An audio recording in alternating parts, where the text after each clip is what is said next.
All right, welcome back to the New Noise for the week of February 18th. We're going to talk about your DVD movie releases and video games for this week. Coming out this week is Sinister. It's a horror movie about an author who is a mystery writer, and he's trying to solve a mystery by moving into a house that was a future... He's trying to move into a house that was a crime scene. Well, okay, was he trying to get into... Is he a mystery writer? Yeah, like his books are based off true stories. So he moves into the crime scene to learn more about it to be able to write it better. To write better? Yeah, and then while he's in the house, he finds these tapes of families that have died in other houses, like being murdered by an anonymous camera holder. So like the footage, the people are getting killed by whoever's holding the camera. You don't know who's holding the camera, and it's all these different families, and all the movies are like silly puns. And by silly puns, I mean like if the family is getting hung from a tree, the name of the film is Hanging Out with the Family. Oh my god, that's terrible. Yeah, it's really morbid. So like he always looks at the title of the movie, of like whatever movies that he's about to watch, and you're reading the pun, and you're just trying to figure out what this movie that you're about to watch might be about. And it's just so suspenseful. And I mean, there's a lot of cheap scares in the movie, but there's some like really good ones that are just like really disturbing and entertaining to watch, I guess. Yeah, well, cheap scares are kind of a necessity for horror films. For most horror, just kind of get you up and scared. But did you think it was pretty like one of the scarier films you've seen? Yeah, like I've been watching a lot of scary movies recently, and I've been kind of realizing like how stupid they are. But this one was actually, like, in my opinion, I thought it was really good. So, what would you say would you want to buy it on DVD? Yeah, I'd probably buy it. Like, I mean, as it goes with like real movies, it would get like a 5 out of 10, but on my list of scary movies, I'd give it like a 9 out of 10. Okay, all right. So another movie coming out this week is a movie called Argo. I'd never seen Argo, never even heard of it. You told me about it, and I just stared at you and said, "What's an Argo?" Yeah, I thought it was like a remake of the movie Fargo, which came out in like 2006. The two completely different movies.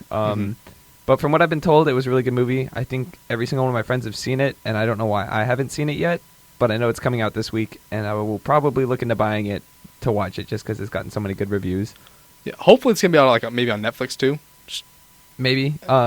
What I do know, though, is that I think I'll enjoy this movie more the less I know about it and just kind of pick up on it as I go. Yeah, that always seems to be a really good thing to do about, movies. It's just that the less you know about it, the less you can spoil about the movie for yourself, just because you look at it. And if you understand the plot a little bit, you're going to be like, okay, I know what's going to happen now.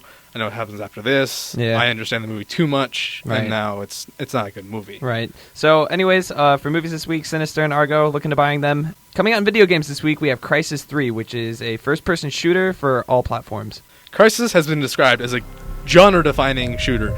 Probably one of the best first-person shooters I've ever played. And I beat Crysis 1 in a day. Not because it was short, but because I loved it. I'm playing Crysis 2 right now. Really good game. I can't wait for Crysis 3. Crysis has defined what a first-person shooter should be. And Crysis 3 is the third installment in this trilogy. And personally, the Crysis games are amazing. What would you compare them to, like any other first-person shooters? It's very similar to Halo, with all like you have armor abilities and everything, but it's also like Call of Duty with its fast-paced action and everything. It's really, really fun, and it gives quite a challenge as well, because you're faced with some enemies that are kind of easy, and then there's some enemies that just are bullet sponges. All right, so does it have a multiplayer, and is the single-player campaign any good? Okay, the single-player campaign is why everybody loves Crysis. It had one of the most amazing stories I've ever seen in a first-person shooter, and you didn't feel attached to the characters because they're soldiers, so they don't really try to be, open with you, but you felt their struggle as aliens were invading their world. And as well, the multiplayer, I played a little bit of the multiplayer before it came out, and it's got some really fun game modes in it. So I think anybody who's a fan of just like multiplayer games, multiplayer first-person shooter, anybody that's a fan of multiplayer first-person shooters, or anybody who's a fan of Crysis, because if you're a fan of Crysis, of course you're going to be getting the game. Awesome. But yeah, anybody who likes first-person shooters, go get Crysis, go get Crysis 2, go get Crysis 3. Just get them all. Just get them all. Get Crysis Warhead too. expansion to the first game. All right, sweet. So this week we have Crysis 3 coming out, and the next game is Metal Gear Rising. Metal Gear Rising Revengeance. Main thing about Metal Gear Rising Revengeance is that it's anybody who knows what Metal Gear Solid is it takes place in the same kind of like series as that. And like Snape. Or Snake. Not Snake. the okay. Professor Snape is not the main character in this game. I'm sorry for the miscommunication. One of your abilities is not to say Ronald Weasley. Jesus Christ, Brian. All right. So, anyways, I don't know. Is it a first-person shooter? Or Okay, no. Is it third person? Or? It's a third-person brawler. Do you know what those kinds of games are? Isn't it like kind of like Gears of War type or? Devil May Cry.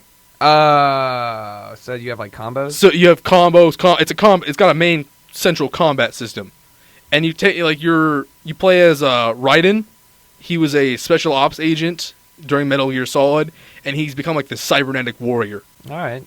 It's like the whole future is now defined as like soldiers who have been advanced with machinery, and he's got a supersonic blade that vibrates so fast it can cut through anything.